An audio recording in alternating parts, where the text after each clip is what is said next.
Selamat datang di channel Skeletons Official. Channel ini membahas informasi seputar dunia penerbangan dan pemadam kebakaran bandar udara. Jangan lupa tekan tombol like dan subscribe agar kamu mendapatkan informasi terbaru dari kami.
Memadamkan api yang membakar roda pesawat memiliki teknik khusus.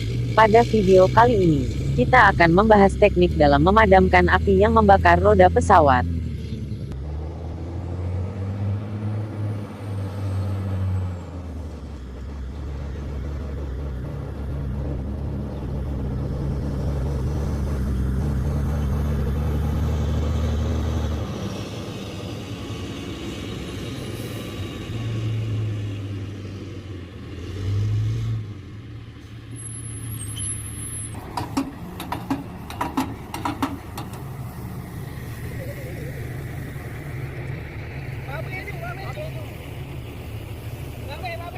Ada dua hal utama yang harus diperhatikan oleh seorang personil pemadam ketika memadamkan roda pesawat.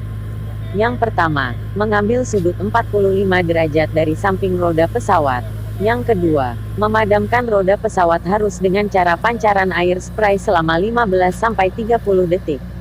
Memutuskan pancaran air sementara lalu menyemprotkan kembali air dengan teknik yang sama secara berulang sampai roda menjadi dingin. Kedua hal tersebut dilakukan untuk mencegah resiko yang lebih fatal. Velg roda pesawat terbuat dari metal khusus yang didesain mampu menahan panas yang sangat tinggi. Apabila terbakar tidak boleh langsung didinginkan secara total. Sehingga untuk pendinginan roda pesawat harus dengan pancaran spray 15-30 detik. Matikan lalu ulang lagi sampai roda menjadi dingin. Pengambilan sudut 45 derajat adalah untuk mengamankan posisi personil pemadam apabila metal pada roda pesawat tiba-tiba lepas. Penurunan suhu yang sangat drastis dikhawatirkan metal akan lepas sehingga bila hal tersebut terjadi namun tidak mengenai personil pemadam yang sedang menyiram.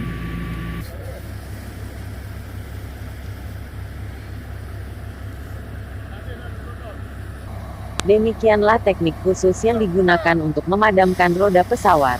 Terima kasih telah menonton video ini sampai akhir. Jangan lupa tekan tombol like dan subscribe. Tinggalkan saran Anda di kolom komentar untuk perkembangan channel ini ke depan.